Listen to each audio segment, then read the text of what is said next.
Ang kasal ay dapat sanang maging simula ng kanilang magandang paglalakbay ng magkasama, isang marangyang pagdiriwang na may daan-daang panauhin, taos-pusong mga panata at perpektong kapaligiran.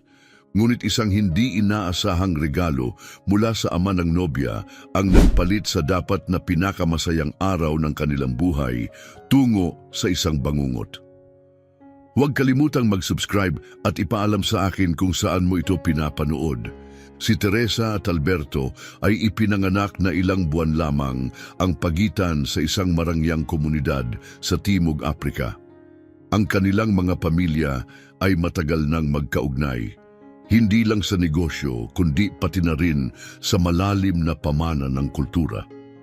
Lumaki sila sa isang mundo ng pribilehiyo na papaligiran ng tagumpay at katatagan. Ngunit para kay Teresa at Alberto, hindi mahalaga ang mga yon kumpara sa simpleng ligaya ng kanilang pagkabata. Mula pa nung sila'y mga bata, hindi na sila mapaghiwalay. Ang kanilang mga ina, kapwa matagumpay na negosyante, ay madalas mag-ayos ng playdate dahil alam nilang gustong-gusto ng kanilang mga anak ang isa't isa. Ang kanilang mga ama, bagamat tradisyonal, ngunit may mabubuting puso, ay madalas magbiro na nakatadhana na ang dalawa para sa isa't isa bago pa man nila maunawaan ang tunay na kahulugan nito. Puno ng saya at pakikipagsapalaran ang kanilang kabataan. Ginugol nila ang kanilang mga hapon sa habulan sa malalawak na hardin ng kanilang mga pamilya. Ang kanilang mga tawa ay umaalingaw-ngaw sa hangin. Kapag hindi sila naglalaro sa labas, magkatabi silang nauupo, nalulunod sa mga libro, gumagawa ng mga katang-isip na mundo o nagkokompetisyon sa mga video game na halos palaging pinapanalunan ni Alberto. Ngunit si Teresa, na likas na palaban, ay laging humihiling ng rematch. Habang sila'y lumalaki, lalong lumalim ang kanilang ugnayan sa paraang mahirap ipaliwanag. Sa bawat pagtitipon, natural silang nagkakalapit. Ang kanilang pagkakaibigan ay tila walang kahirap-hirap, nakabatay sa tiwala, at isang hindi kinakailangang ipaliwanag na pag-unawa. Nang sila'y nagsimulang pumasok sa paaralan, lalo pang naging malinaw ang kanilang koneksyon. Madalas na pinupuri ng kanilang mga guro ang husay nilang magtulungan, binabalanse ang kanilang mga kalakasan at kahinaan. Si Alberto ay lohikal, kalmado at sistematiko, samantalang si Teresa ay matapang, malikhain at walang takot sa panganib. Kapag nawawala ang atensyon ni Teresa, nagdududel sa kanyang notebook imbes na makinig, marahan siyang tinutulak ni Alberto pabalik sa pokus. At kapag nag-aalinlangan si Alberto na magsalita, si Teresa ang kanyang tagapagpalakas ng loob, hinihikayat siyang maging mas tiwala sa sarili. Pagsapit nila ng 10 taon, hindi na matitinag ang kanilang pagkakaibigan. Nagkakaroon din sila ng hindi pagkakaunawaan. Ang pagiging praktikal ni Alberto ay madalas sumasalungat sa pagiging padalos-dalos ni Teresa. Ngunit hindi kailanman tumatagal ang kanilang mga pagtatalo. Napakilala na nila ang isa't isa at napakahalaga ng kanilang samahan upang hayaang masira ito ng maliliit na bagay. Pagdating ng kanilang pagdadalaga at pagbibinata, unti-unting may nagbago. Hindi ito biglaan, kundi dahan-dahan, mga maliliit na pagbabagong hindi nila agad naunawaan. Napansin ni Alberto kung paano kayang palinawin ng tawa ni Teresa ang buong silid. Kung paano nakakatuwang pagmasdan ang pagkukunot ng kanyang ilong kapag siya'y inis. Si Teresa naman ay napansin ang pagtaas ng tangkad ni Alberto, ang paghuhugis ng kanyang dating batang mukha at ang tahimik niyang kumpiyansa na nagbigay sa kanya ng kakaibang alindog. Napansin din ito ng iba, madalas silang tuksuhin ng kanilang mga kaklase. Tinatanong kung sila na ba. Noong una, tinatawanan lang nila ito. Ngunit habang lumilipas ang panahon, ang ideya ay hindi na parang biro. Pagsapit nila ng 16 na taon, nagkaroon ng panibagong dimensyon ang kanilang relasyon. Isang bagay na hindi nila planado, ngunit hindi rin nila matanggihan. Hindi na lang ito tungkol sa pagkakaibigan. May mas malalim pang nararamdaman. Kapag masyadong lumalapit si Teresa, bumibilis ang tibok ng puso ni Alberto. At si Teresa, madalas na nahuhuling pinagmamasdan si Alberto kapag hindi siya nito nakikita. Isang gabi, matapos ang mahabang oras ng pag-aaral para sa kanilang mga pagsusulit, magkasamang nakaupo ang dalawa sa bubungan ng bahay ni Teresa. Pinapanood ang paglubog ng araw. Ang langit ay may malambot na kulay ng kahel at rosas, at ang hangin ay may dalang bango ng namumulaklak na jasmine. Sa tahimik na sandaling iyon, sa wakas ay tinanong ni Teresa ang matagal nang bumabagabag sa kanya. "Naiisip mo ba kung paano kaya kung tayo?" Tanong niya, halos pabulong. Lumingon si Alberto sa kanya, bahagyang nakakunot ang noo. "Anong ibig mong sabihin? Kung hindi lang tayo ganito," aniya itinuro ang pagitan nila. Bumilis ang tibok ng puso ni Alberto. Matagal na niyang naisip ito. Siyempre naman, ngunit hindi niya kailanman nagawang sabihin ng malakas. "Oo," sagot niya matapos ang ilang saglit. "Naiisip ko." Tinitigan siya ni Teresa, tila may hinahanap sa kanyang mukha. Anuman ang nakita niya roon ay tila nagbigay sa kanya ng kasagutan dahil ngumiti siya. Banayad, may pag-aalinlangan, ngunit puno ng hindi kailangang ipaliwanag na pag-unawa. At bago pa nila mapag-isipan ng husto, lumapit siya at idinampi ang isang magaan, saglit na halik sa mga labi ni Alberto. Nagbago ang lahat sa sandaling iyon. Ang isang simpleng pagkakaibigan sa pagkabata ay lumago tungo sa isang mas malalim na pagmamahalan, isang bagay na hindi nila inasahan, ngunit buong puso nilang tinanggap. Habang tinatahak nila ang kanilang kabataan, lalo lamang tumibay ang kanilang relasyon. Sila pa rin ang matalik na magkaibigan, ang isa't isa nilang pinakamalakas na taga-suporta, ngunit ngayon ay higit pa roon. Sama-sama nilang natutunan ang kahulugan ng tunay na pagmamahal. Siyempre, hindi laging madali. Hindi lahat ay naniniwalang magtatagal sila. May mga nagsasabing panandalian lang ang pag-ibig sa kabataan, na balang araw ay magkakahiwalay rin sila. Ngunit hindi pinakinggan ni Teresa at Alberto ang mga iyon. Alam nilang totoo ang kanilang nararamdaman at hindi nila hinayaang diktahan ng iba ang kanilang kinabukasan. Nang magtapos sila sa high school, nakapagsimula na silang gumawa ng mga plano. Hindi lang para sa kanilang mga pangarap, kundi para sa buhay na gusto nilang buuin ng magkasama. Pinatunayan nilang ang isang simpleng pagkakaibigan ay maaring umusbong sa isang pagmamahalang pangmatagalan, at nang pareho silang matanggap sa mga universidad sa iisang lungsod, pakiramdam nila ay itinakda na ng tadhana ang lahat. Isa pang palatandaan na dapat nilang ipagpatuloy ang paglalakbay na magkasama. Habang sinisimulan nila ang kanilang buhay bilang mga adulto, hindi sila nag-alinlangan. Anuman ang dala ng hinaharap, haharapin nila ito ng magkasama. Ngunit hindi nila alam kung gaano matitindi ang pagsubok na darating sa kanilang pagmamahalan sa mga susunod na taon. Habang tinatahak ni Camila at Alberto ang mundo ng adulthood, dala nila ang isang malinaw na pananaw sa kanilang hinaharap. Ang kanilang mga pangarap ay hinubog sa loob ng maraming taon, maingat na pinanday mula pagkabata. Hindi na lamang sila magkaibigang nahulog sa pag-ibig. Sila ay mga individual na may matatayog na ambisyon, determinado upang magkaroon ng malaking epekto sa kani-kanilang larangan. Ang kanilang paglipat mula high school patungo sa universidad ay lalo pang nagpapatibay sa kanilang relasyon. Hindi tulad ng maraming kabataang magkasintahan na nahihirapang harapin ang kalayaan at hamon ng buhay sa kolehiyo, sila ay namayagpag. Bagaman magkaibang universidad sa Johannesburg ang kanilang pinasukan, nanatiling matatag ang kanilang koneksyon. Si Alberto ay nag-aral ng arkitektura sa isa sa pinaka-prestihiyosong programa sa bansa. Lumulubog sa mundo ng disenyo, habang si Camila naman ay nagpakadalubhasa sa fashion, nakatuon sa haute couture na inspirasyon mula sa mayamang kulturang Aprikano na pinaghalo sa modernong kagandahan. Sa kabila ng kanilang abalang akademikong landas, palagi silang naglalaan ng oras para sa isa't isa.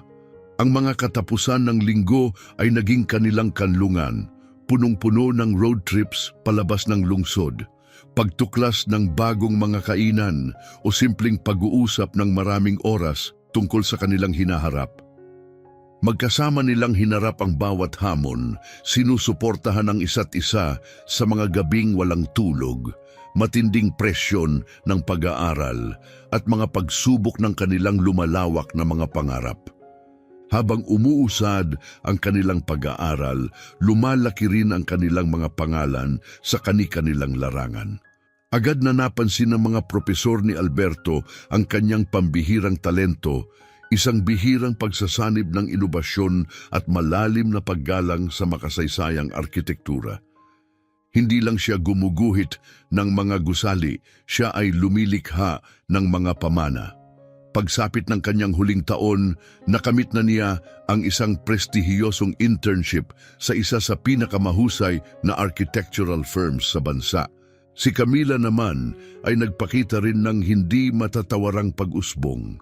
Sa kanyang ikalawang taon pa lamang, nagsimula na siyang magdisenyo at magbenta ng custom na kasuotan gamit ang social media upang ipakita ang kanyang mga likha. Hindi nagtagal, napansin ng mga influencer at eksperto sa industriya ang kanyang matapang at makulay na disenyo.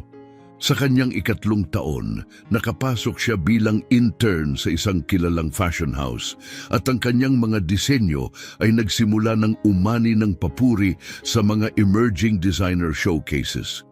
Walang takot si Camila, hindi siya natatakot na hamunin ang mga lumang pamantayan ng industriya at determinado siyang gumawa ng pangalan sa mundo ng fashion. Sa kabila ng lahat ng ito, nanatiling matatag ang kanilang pagmamahalan. Magkasabay silang lumago, nagbago sa paglipas ng panahon at niyakap ang natural na ebolusyon ng kanilang relasyon. Ngunit may isang tanong na nananatili, kailan nila kukunin ang susunod na hakbang? Mahal na mahal ni Camila si Alberto, ngunit hindi pa siya handang magpakasal. Nakita na niya kung paano napipigilan ang maraming kabataang babae na ituloy ang kanilang mga pangarap dahil sa mga inaasahan ng lipunan. Determinado siyang patunayan muna ang sarili na kayang tumayo ng mag-isa bago siya maging asawa ng sinuman. Naiintindihan ito ni Alberto kahit pa sa kaibuturan ng kanyang puso ay hinahangad niya ang katiyakan ng habambuhay na pagsasama.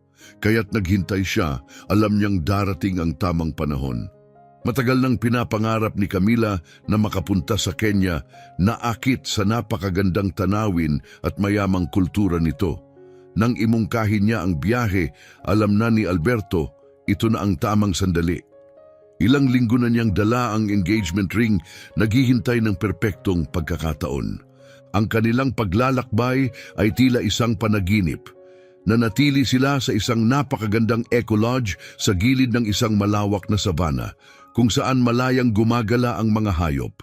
Ang kanilang mga umaga ay ginugol sa safari, ang mga hapon ay sa pagre-relax sa infinity pool na tanaw ang mga kapatagan, at ang mga gabi ay sa ilalim ng isang langit na punong-puno ng mga bituin.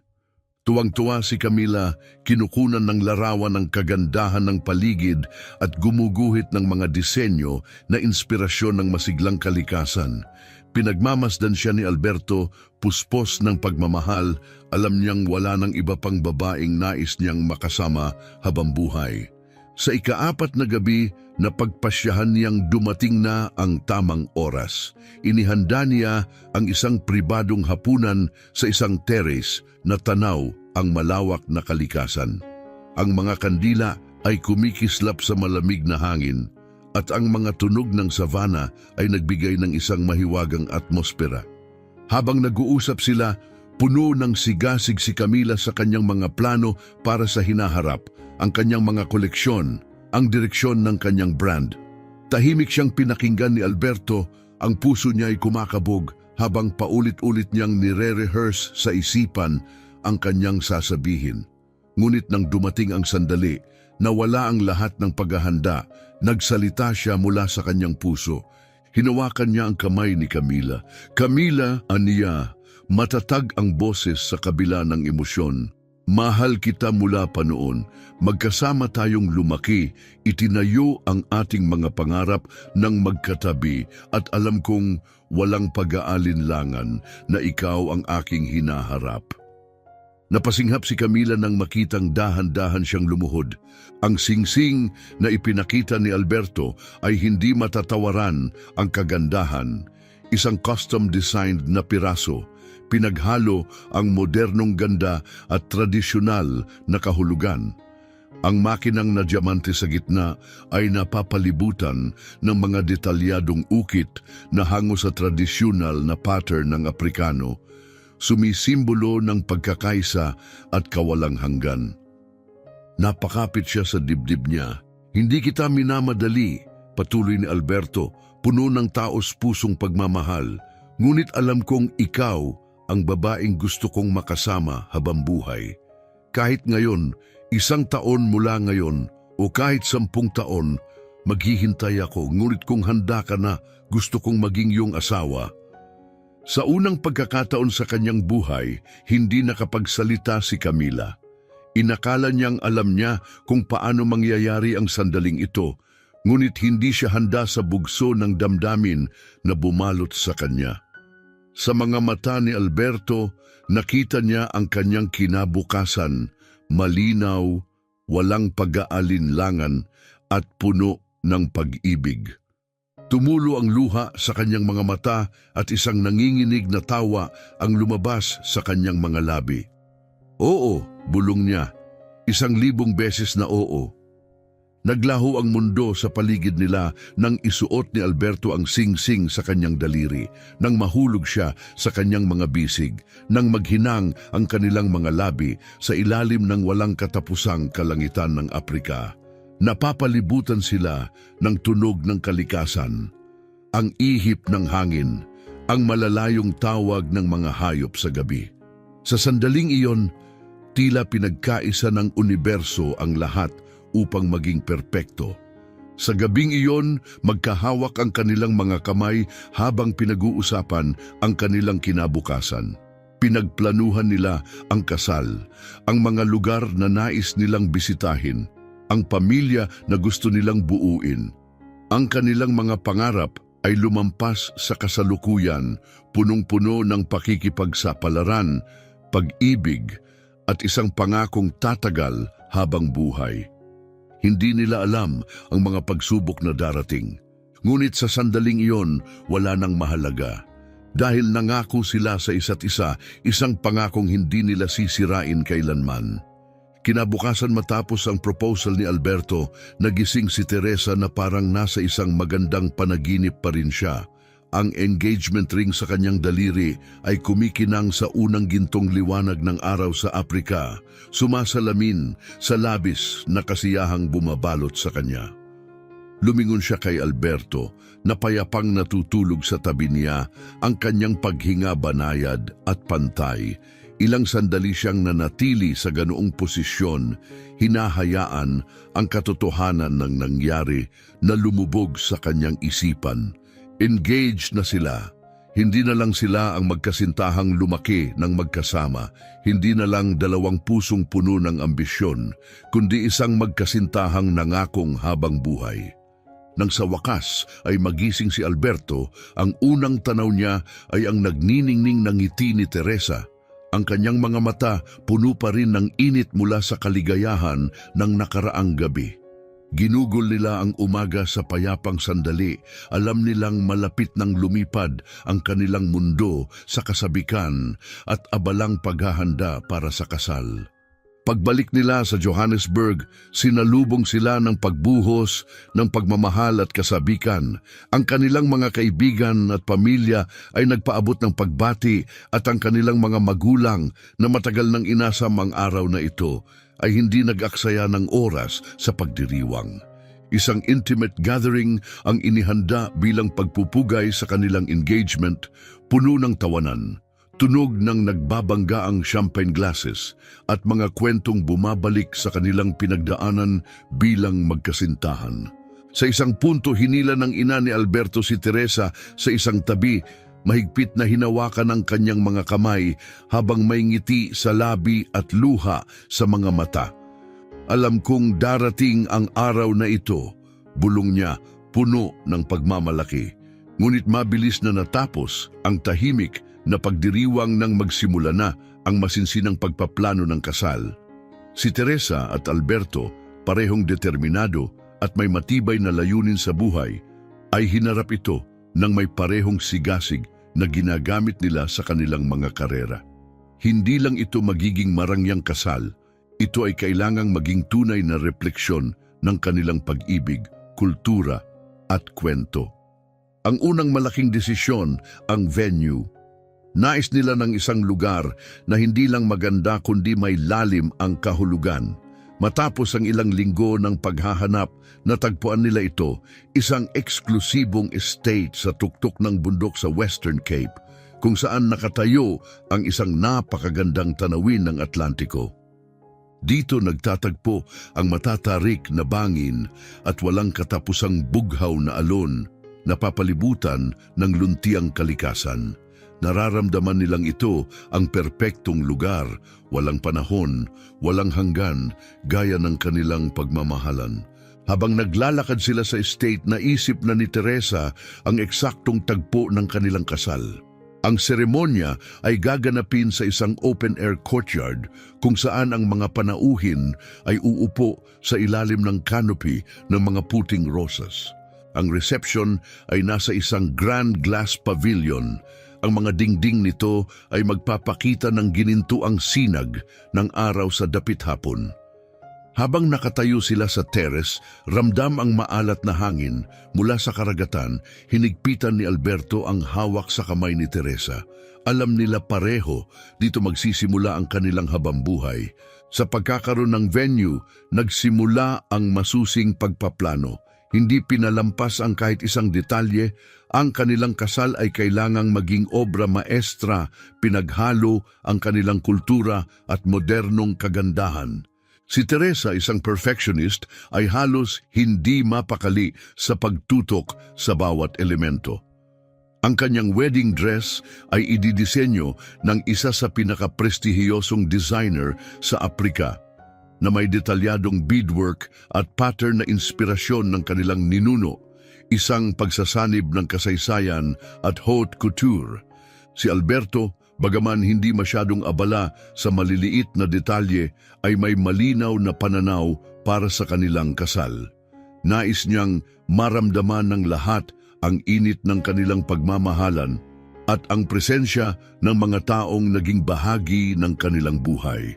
Mabilis na lumubo ang guest list mula sa pamilya at kaibigan hanggang sa mga personalidad sa mundo ng fashion at arkitektura. Ang kasal ay hindi na lang isang pribadong selebrasyon, ito ay naging isang event na pinag-uusapan ng lahat.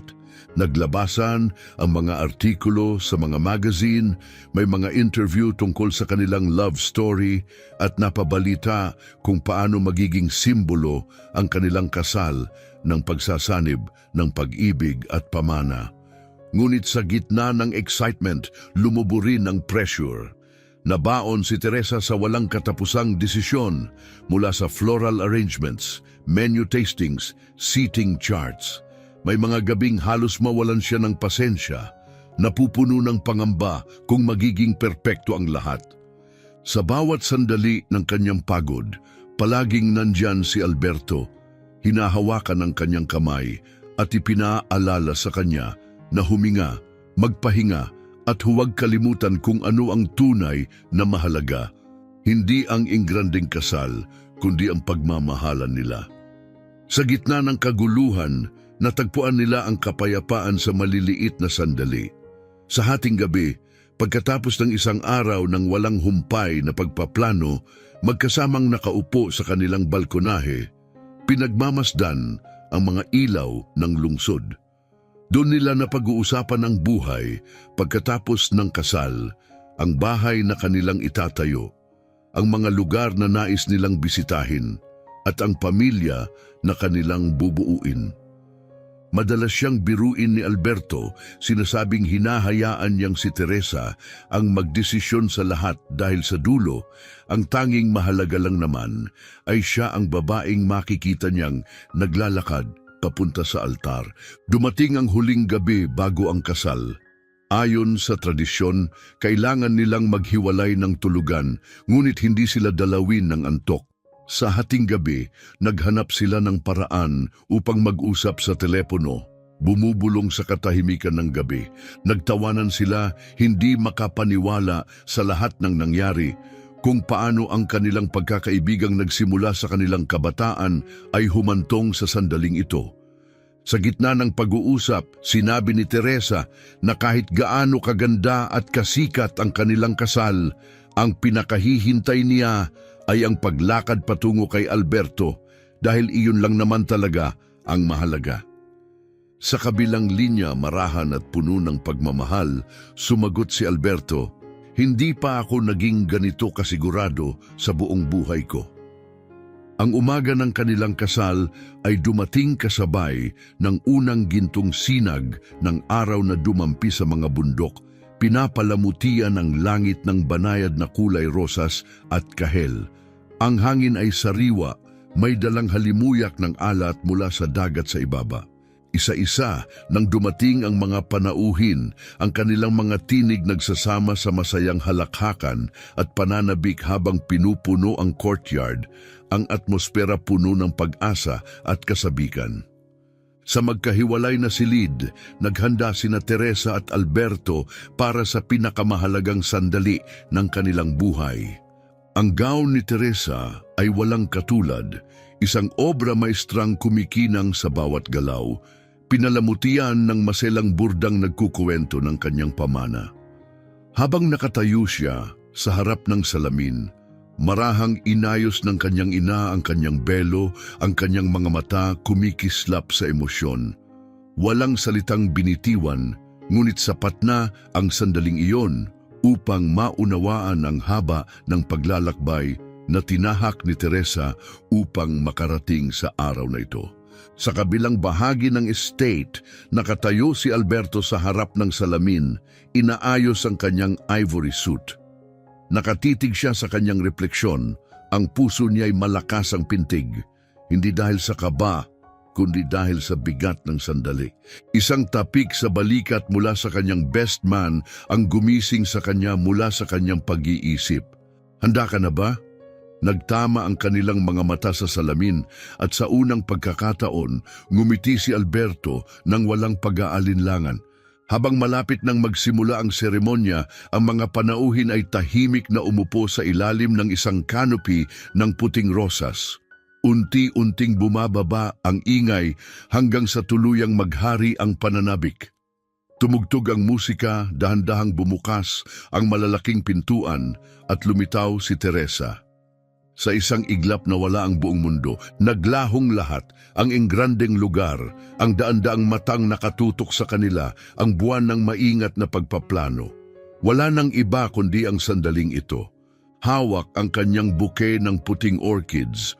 Humakbang si Teresa nang may katiyakan, hindi ka ba ang nasa kanyang puso, kundi isang matinding katiyakan. Ang banayad na bulong-bulungan ng mga panauhin, ang malayong tunog ng musika, lahat ito'y nawala sa kanyang pandinig. Sa dulo ng pasilyo, naghihintay si Alberto, at ang simpleng kaisipang iyon ang nagpainit sa kanyang buong katawan. Ito ang buhay na kanyang pinangarap, ang sandaling matagal na niyang inisip. Sa kabilang bahagi ng estate, nasa courtyard si Alberto na papaligiran ng kanyang mga groomsmen. Sanay siya sa presyon, nakapagtanghal na siya ng mga granding architectural designs, nakapagmaniobra ng malalaking proyekto. Ngunit wala pang nakapagbigay sa kanya ng ganitong pakiramdam. Kanina lamang binisita siya ng kanyang ama, nag-iwan ng tahimik ngunit makabuluhang payo. Pinilit siyang patawanin ng kanyang best man upang maibsan ang tensyon. Ngunit hindi ito kaba, ito ay isang hindi maipaliwanag na damdamin ng kasiguraduhan. Alam niyang darating ang araw na ito. Hindi siya kailanman nagduda sa kanyang pagmamahal kay Teresa. Ngunit ngayong nandito na ang sandali, hindi niya maiwasang maramdaman ang bigat ng pangako nilang itatali habang buhay. Ang courtyard ay isang obra maestra ng kagandahan. Ang mga panauhin ay nakaupo sa ilalim ng bukas na kalangitan, napapaligiran ng mahahabang hanay ng makukulay na bulaklak, at sa ibaba, isang walang hanggang tanawin ng karagatan. Ang ginintuang liwanag ng lumulubog na araw ay bumabalot sa paligid, nagdadala ng mahika sa tanawin. Ang simoy ng hangin ay nagdadala ng mahinang tunog ng mga alon, isang matatag na ritmo na sumasalamin sa pintig ng puso ni Alberto. At dumating na ang sandali, tumugtog ang musika, bumukas ang malalaking pintuan. Tumigil ang lahat ng lumitaw si Teresa, sinag ng araw sa likuran niya, bumabalot sa kanyang anyo ng isang malahimalang liwanag. Nagmistulang bumagalang oras. Ang bawat hakbang niya ay puno ng layunin. Ang kanyang belo dumadaloy sa kanyang likuran na tila isang bulong ng hangin. Napahinto si Alberto, hindi lamang siya maganda, kundi siya mismo ang kanyang buong mundo. Hindi halos napansin ni Teresa ang mga paghanga ng mga panauhin o ang paghinga nilang tila sabay-sabay na napigil nang siya'y lumabas. Ang kanyang mga mata ay kay Alberto lamang nakatuon. Ang lalaking kanyang kababata, kanyang gabay, kanyang tunay na pag-ibig.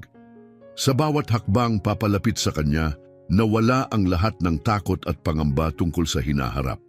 Sa kanyang tabi, naglakad ang kanyang ama ng may tahimik na pagmamalaki, mahigpit ang hawak sa kanyang braso. Buong umaga siyang tahimik, pinagmamasdan si Teresa na may isang ekspresyong hindi niya mawari.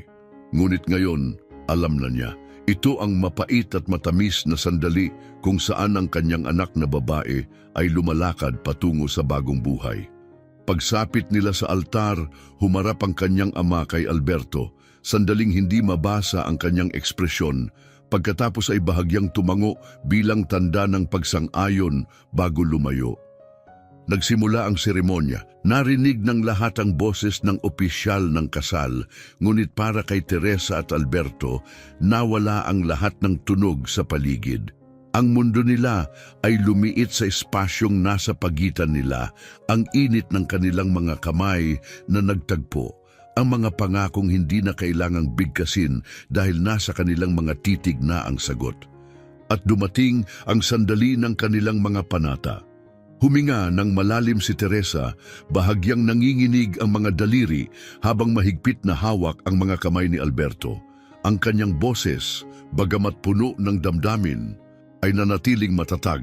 Sinabi niyang si Alberto ang naging pundasyon ng kanyang buhay mula pa noong pagkabata, na sa bawat tagumpay at pagsubok, hindi siya kailanman bumitiw, na kailanman hindi siya humiling ng higit sa kaya niyang ibigay. Sinabi niyang anuman ang mangyari, anuman ang hamong dumating sa kanilang harapan, palagi niyang pipiliin si Alberto. At hindi nila alam kung gaano kabilis susubukin ang pangakong iyon. Sa labas ng courtyard, isang anino ang lumitaw mula sa likod ng mga haligi ng estate. Tahimik ngunit matindi ang kanyang presensya, hindi pa napapansin ng sinuman, ngunit handa ng guluhin ang perpektong araw na ito. Sa loob ng altar, walang kaalam-alam si Teresa at Alberto.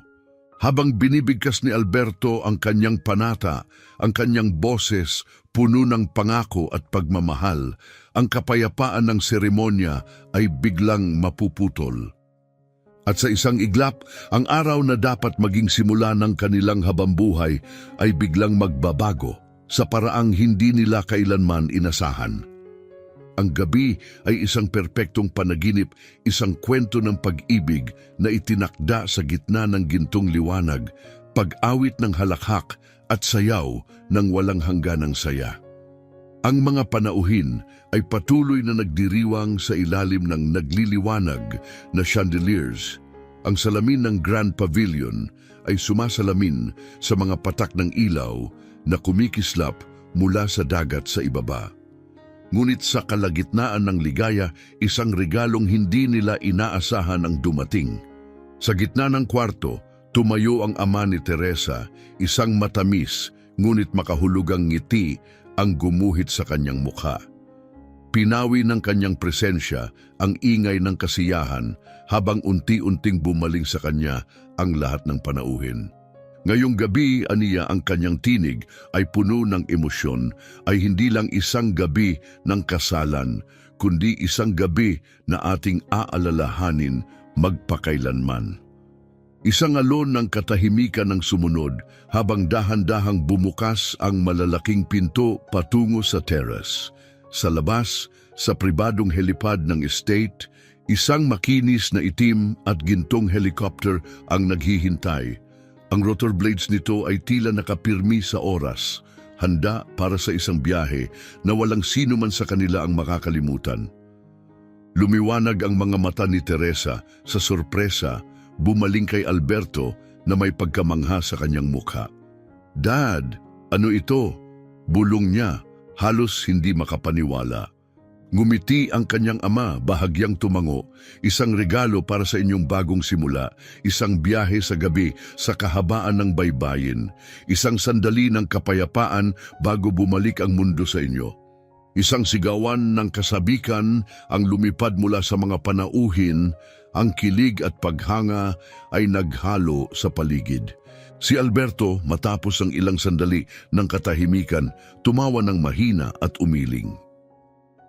"Parang isang panaginip," bulong niya kay Teresa. "Ngunit ito ay totoo," sagot niya, hinigpitan ang hawak sa kanyang kamay.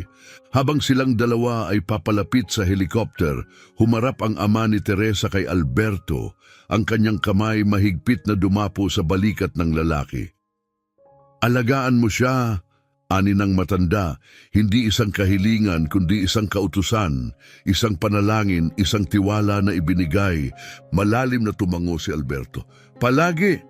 At sa huling beses, lumingon sila sa kanilang mga panauhin, sa mga kandilang kumikislap, sa mundong puno ng pagmamahal na kanilang iniwan sa ibaba.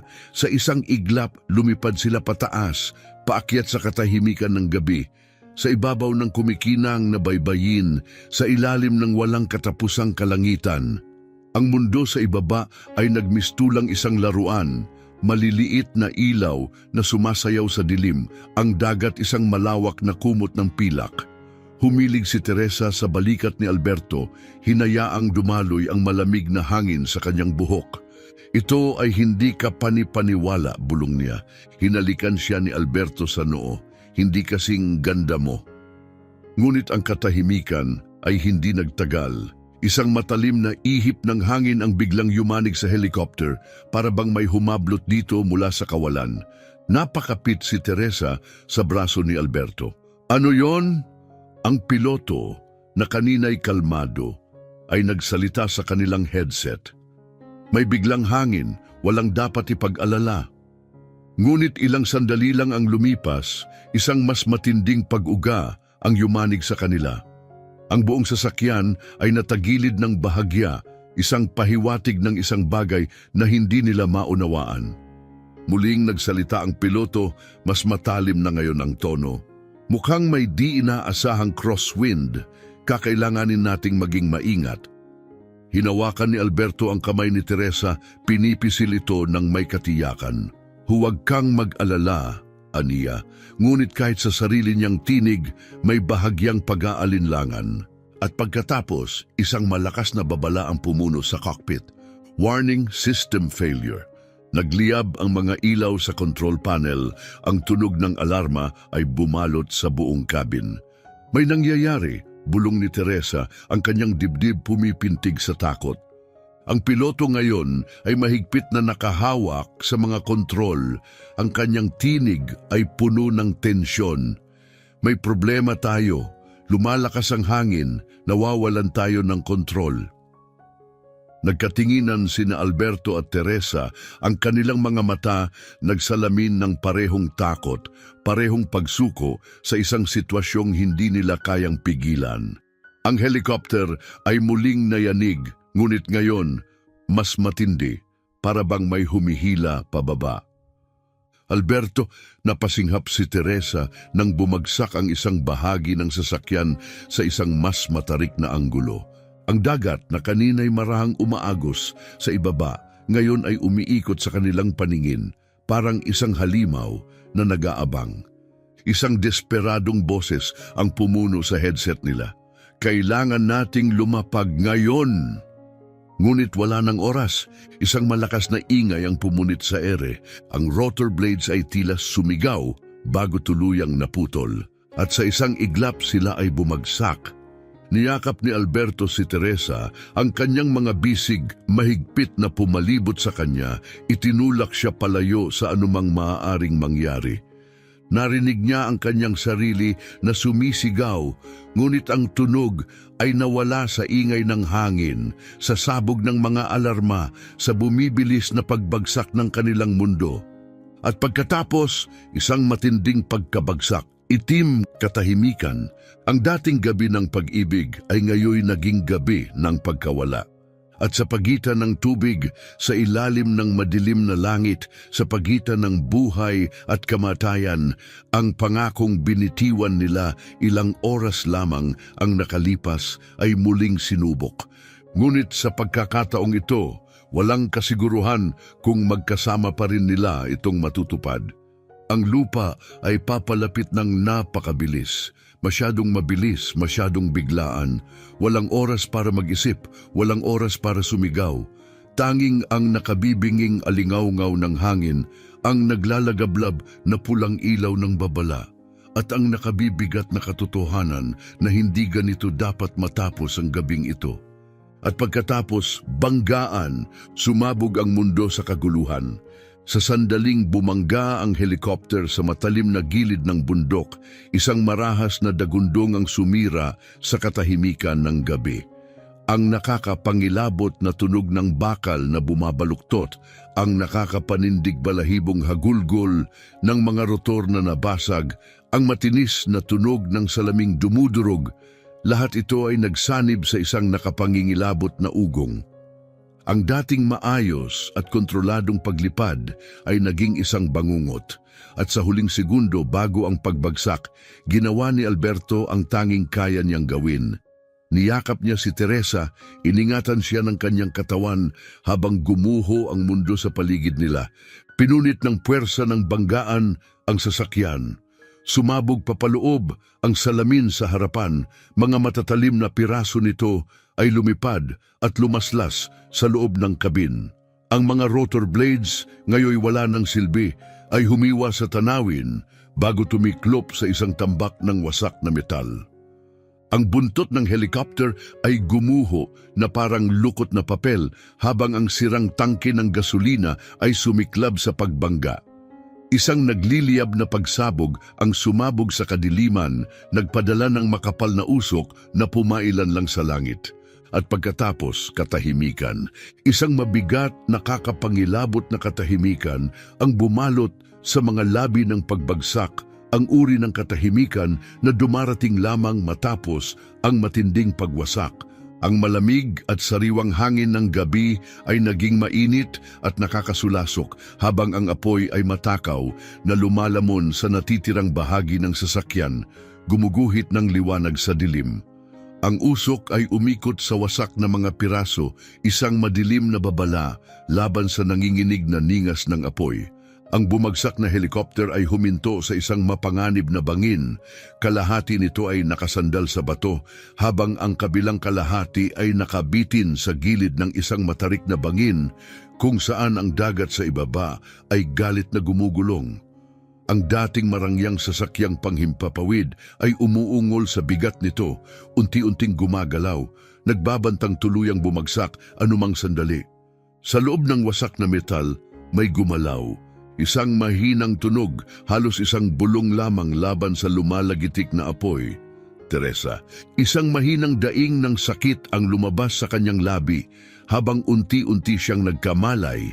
Ang kanyang katawan ay isang tambak ng hapdi at pagkalito. Isang matalas, tumitibok na sakit ang bumalot sa kanyang ulo, nagpapahirap sa kanyang pag-iisip. Dumaloy ang mainit na dugo sa kanyang noo, pumaso sa kanyang mata habang pilit niyang pinagtagpi-tagpi ang mga pangyayari. Nasaan siya? Ano ang nangyari? At sa kanya naalala ang kasal, ang pagtitipon, ang helicopter, ang pagbagsak. Alberto, isang matalim na takot ang sumiklab sa kanyang dibdib, pinunit ang ulap sa kanyang isipan. Sinubukan niyang igalaw ang kanyang ulo, ngunit bawat paggalaw ay nagdulot ng panibagong sakit na pumunit sa kanyang katawan. Ang kanyang mga galamay ay tila mabigat, hindi tumutugon, parang ipinagkanulo siya ng sarili niyang katawan. Pinigilan niya ang kanyang hininga at pinilit igalaw ang kanyang nanginginig na mga daliri. Inaabot ang makapal na hangin na puno ng usok. Ang kanyang kamay ay sumayad sa isang bagay, matibay, mainit, pamilyar. Alberto, nakayuko siya laban sa sirang upuan, ang kanyang mukha ay puno ng dugo at uling. Ang dati niyang malinis na puting suit ay punit-punit, may halong dumi at dugo. Bahagya siyang humihinga, mahina, hindi pantay. Buhay siya. Isang alon ng pag-asa ang bumalot kay Teresa, ngunit agad din itong napalitan ng sindak. Lalong lumalala ang sitwasyon sa bawat segundo. Ang apoy sa likuran nila ay patuloy na lumalamon sa natitirang bahagi ng helicopter. Ang mga kislap mula sa mga sirang wire ay nagkalat sa basang lupa, dumadagundong sa paligid. Ang sirang sasakyang panghimpapawid ay muling gumalaw. Ang metal sa ilalim nila ay nanginginig sa panganib ng pagbagsak. Kung hindi sila gagalaw, ngayon, isa lang ang kahihinatnan nila, masusunog silang buhay o mahuhulog sa bangin. Pilit niyang inabot si Alberto. Ang bawat galaw ay parang libu-libong kutsilyo na pumupunit sa kanyang laman, ngunit hindi siya sumuko. Gumapang siya patungo sa kanya, may hawak na desperadong determinasyon. Alberto, ang kanyang tinig ay paos, halos isang bulong na lang. Hinawakan niya ito, nyugyog ang kanyang mga balikat hanggat kaya ng kanyang nanghihinang katawan. Gising ka! Isang nakakabahalang sandali, hindi ito gumalaw. Pagkatapos sa wakas, dahan-dahang dumilat ang kanyang mga mata. Isang mahinang ungol ang lumabas sa kanyang bibig. Teresa, mahina ang kanyang tinig, malayo, na parang bawat salita ay isang labis na pagsisikap. Kumilos ang kanyang kamay, pilit inaabot siya, ngunit tila hindi ito sumunod sa kanyang kagustuhan. Napuno ng luha ang kanyang mga mata. Mas mahigpit niyang inalog si Alberto. Kailangan mong gumising, Alberto. Kailangan nating umalis dito. Ngunit bago pa niya matapos ang kanyang sinabi, muling umungol ang bumagsak na helicopter, isang mahabang, nakakakilabot na kaluskos na nagdulot ng panibagong takot sa kanyang katawan. Mauubos na ang oras nila at kung hindi sila kikilos ngayon, wala nang paraan para makatakas sa sasapitin nilang kapahamakan. Nararamdaman nilang gumalaw ang lupa sa ilalim nila. Isang mabagal, nakakikilabot na pagdaing ng metal laban sa bato ang nagpadala ng matinding takot sa dibdib ni Teresa. Ang mga labi ng bumagsak na helicopter ay dahan-dahang dumudulas, unti-unting lumalapit sa gilid ng bangin. Kung hindi sila kikilos ngayon, wala nang paraan upang mailigtas ang kanilang mga sarili. Pinagsama niya ang natitirang lakas sa kanyang bugbog na katawan, ipinasok ang kanyang mga bisig sa ilalim ng kay Alberto at sinimulang hilahin siya palayo, patungo sa nabasag na gilid ng cabin, kung saan napunit ang fuselage sa pagbagsak. Bawat paggalaw ay nagdulot ng matinding kirot sa kanyang mga tadyang, bawat hininga ay isang pahirap. Sa kanyang likuran, ang apoy ay nagngangalit, ang init nito ay dumadampi sa kanyang balat, itinutulak siya pasulong, na puno ng makapal at nakakapasong usok ang hangin, sinusunog ang kanyang lalamunan. Hinihingi ng kanyang mga baga ang ginhawa, ngunit hindi siya tumigil. Hindi siya pwedeng tumigil. Si Alberto ay halos walang malay, ang kanyang katawan ay nakabiting walang buhay sa kanyang pagkakayakap. Habang gumagapang sila palayo, lalo itong bumibigat, ang kanyang mahinang pagdaing ng sakit, ang tanging palatandaan na buhay pa siya. Ngunit wala siyang lakas upang lumaban, masyadong mahina, masyadong malapit sa bingit ng kawalan. At sa isang huling pagsisikap, naitakas sila ni Teresa palabas ng gumuhong sasakyan. Pagkalapat ng kanilang mga katawan sa batuhan, isang malakas na pagsabog ang muling yumanig sa paligid. Ang puwersa nito ay tumangay sa kanila pababa sa bangin, hiniwalay si Alberto mula sa kanyang pagkakahawak. Halos hindi nagrehistro sa isip ni Teresa ang sakit bago siya bumagsak sa isang matalim na bato. Ang banggaan ay nag-agaw ng kanyang hininga. Nahihilo, humihingal, pinilit niyang gumapang pabalik. Alberto! Tumigil ang kanyang puso nang makita niya ito, ilang talampakan lamang ang layo. Hindi ito gumagalaw. Hindi iniinda ang sakit sa kanyang katawan, gumapang siya papunta sa kanya, nanginginig ang mga kamay habang idinidiin sa kanyang dibdib. Mahina, ngunit may pintig pa. Ang kanyang paghinga, mababaw ngunit naroon pa rin. Napuno ng luha ang kanyang paningin habang hinawakan niya ang mukha nito. Manatili ka sa akin, Alberto, bulong niya, nanginginig ang boses. Pakiusap, manatili ka. Sa itaas nila muling umungol ang mga labi ng helicopter. Sa isang nakapanlulumong sigaw ng metal, tuluyan ng bumigay ang natitirang bahagi ng bumagsak na sasakyan sa puwersa ng grabidad. Bumagsak ito pababa sa bangin. Halos hindi na siya nakagalaw bago sumabog ito sa dagat sa ibaba, isang apoy na pumunit sa dilim ng gabi. Yumanig ang mga bato sa bangin, nagdulot ng malalakas na hampas ng alon sa mga batuhan. At pagkatapos, katahimikan. Isang nakabibinging nakasusulasok na katahimikan. Ngunit hindi ito pinansin ni Teresa. Lahat ng kanyang atensyon ay nasa kay Alberto sa bahagyang pagtaas at pagbaba ng kanyang dibdib, sa maputlang kulay ng kanyang mukha sa ilalim ng mga bakas ng dugo. Ipinatong niya ang kanyang noo sa noo nito, pilit siyang hinihila pabalik sa kanya. Sa malayo, halos pabulong lamang sa hangin, mga sirena. Dumarating na ang tulong. Ngunit habang nakatingin siya kay Alberto, habang bumibigat ang kanyang katawan sa kanyang mga bisig, hindi siya sigurado kung darating ito ng sapat na maaga.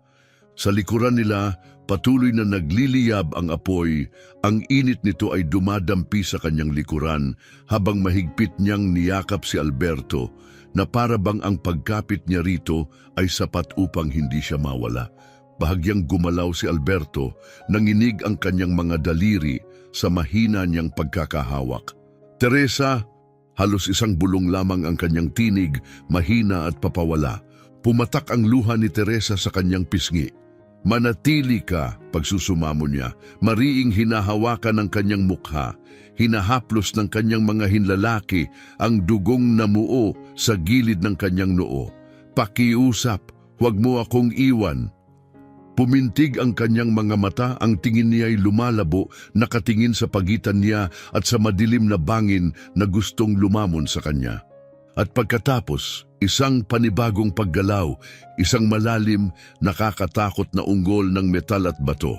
Ang natitirang bahagi ng helicopter ay naghiwalay sa epekto ng pagsabog at ang huling piraso nito ay nakakapit na lamang sa gilid ng bangin. Anumang sandali ay tuluyang babagsak. Sobrang lapit nila. Gumalaw si Teresa, pinilit niyang buhatin muli si Alberto, ipinulupot ang kanyang mga bisig sa ilalim ng kanyang mga balikat. Bawat paggalaw ay isang digmaan laban sa pagod, laban sa matinding sakit ng kanyang mga sugat, laban sa puwersang humihila sa kanila pababa sa bangin. Alberto, Sinubukan niyang itayo ito, ngunit muli itong bumulagtas sa kanyang bisig. Ang kanyang katawan ay masyadong mabigat, masyadong mahina. Nawawala siya. Muling nagbanta ang gumuhong sasakyan, isang huling babala. Alberto! Huminto saglit ang kanyang paghinga, mahina at putol-putol. Okay lang, bulong niya, desperado. Hindi, okay. Mahinang sagot niya, halos hindi na marinig sa lagablab ng apoy. Maring pumikit si Teresa, hinigpitan ang pagkakahawak sa kanya. Lalabas tayo rito. Naiintindihan mo? Ligtas tayo. Aayusin natin ito. Bahagyang bumukas ang kanyang labi. Nanginginig ang kanyang paghinga. Mahal kita. At nabasag ang lahat sa loob niya. Huwag mong gawin to, aniya. Halos hindi na maintindihan sa paghikbi. Huwag kang magpaalam. Makakaligtas tayo. Pakiusap. Lumaban ka. Ngunit may ibang plano ang bundok. Isang bigla marahas na pag-alog sa ilalim nila. Bumigay ang mga bato. At sa isang nakapanlulumong sandali, wala nang natira. Tanging ang pakiramdam ng kawalan, ng pagbagsak, ng hangin na bumabayo sa kanila habang hinahatak sila ng grabidad pababa sa kailaliman. Ang kanyang mga daliri ay mahigpit pa ring nakakapit kay Alberto habang magkasama silang nahulog sa dilim. Ang nasusunog na wreckage ay unti-unting lumiliit sa kanyang paningin sa itaas. At pagkatapos, banggaan. Isang brutal na sagupaan laban sa matigas na bato. Ang puwersa ay bumawi ng kanyang hininga. Ang sakit ay pumunit sa bawat himaymay ng kanyang katawan. Nagbaluktot ang mundo. Sa ibaba, ang dagat ay umuungal. Ang mga alon ay bumabangga sa matatarik na bato na parang nagdadalamhati sa kanilang pagkawala.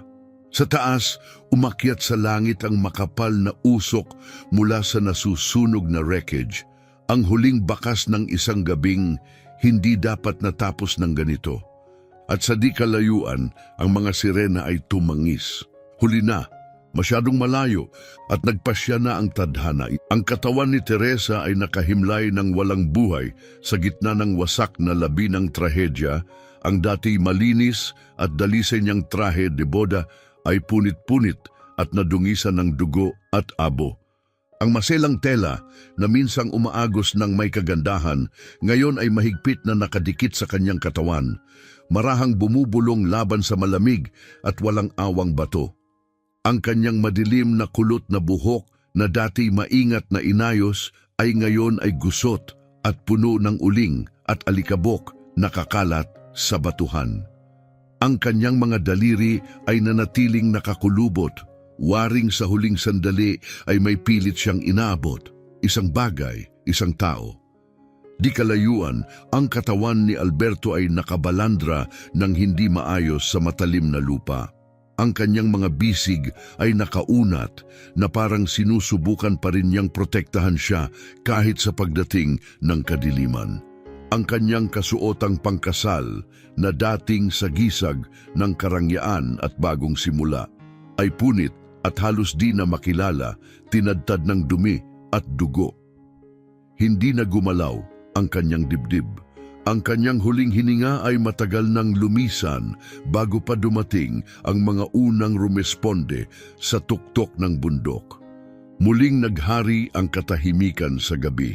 Sa itaas nila, ang matitingkad na ilaw ng paghahanap ay lumusot sa usok, tinatanglawan ang matinding pagkawasak na iniwan ng trahedya.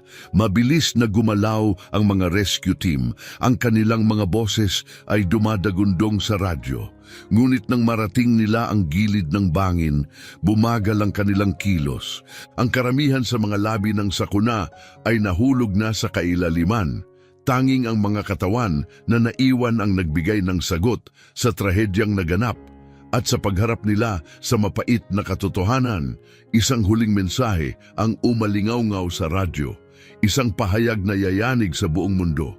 Walang nakaligtas. Sa hasyenda ng kasal, kung saan ang tawanan at musika ay pumuno sa hangin, ilang oras lang ang nakalipas, kumalat ang balita na parang apoy. Ang mga bulalas ng gulat ay naging sigaw ng pagdadalamhati. Ang kawalan ng paniniwala ay nagbago tungo sa isang sakit na hindi masukat. Bumagsak ang mga ina, ang mga ama ay mahigpit na hinawakan ang kanilang mga dibdib. Waring sinusubukang pigilan ang kirot na lumalapas sa kanila. Mahigpit na naghawakan ang mga kaibigan, nanginginig ang mga kamay, hindi matanggap kung paano ang isang gabi ng pag-ibig at pagdiriwang ay nauwi sa isang trahedyang hindi kayang sukatin. Nanatiling nakatayo si ama ni Teresa, hindi makagalaw, hindi makahinga sa bigat ng pagkawala ng kanyang anak. Ang pag-atungal ng kanyang asawa ay bumaon sa gabi, isang tunog na punong-puno ng dalamhati, sobrang hilaw, sobrang matindi na ito'y habambuhay na mananatili sa puso ng sinumang nakarinig. Ang mga magulang ni Alberto na dati puno ng pagmamalaki ay mahigpit na kumapit sa isa't isa. Ang kanilang paghihinagpis ay nasasalamin sa mga wasak na pangarap ng kanilang anak. Sa gitna ng nagkalat na mga talulot at kalahating baso ng champagne, nanatili ang mga bakas ng isang hinaharap na hindi na darating, isang pag-ibig na dapat tumagal habang buhay, ngunit naglaho sa isang iglap. Sa ibaba, sa tahimik na bundok, isang piraso ng tela ang dahan-dahang lumipad sa hangin. Ang belo ni Teresa, na punit sa pagbagsak, ay lumutang ng walang bigat, isang huling bulong ng buhay at pag-ibig na minsang nag-alab ng maliwanag. Dahan-dahan itong bumaba at lumapag sa gitna ng mga ligaw na bulaklak na tumutubo sa pagitan ng mga bitak ng bato.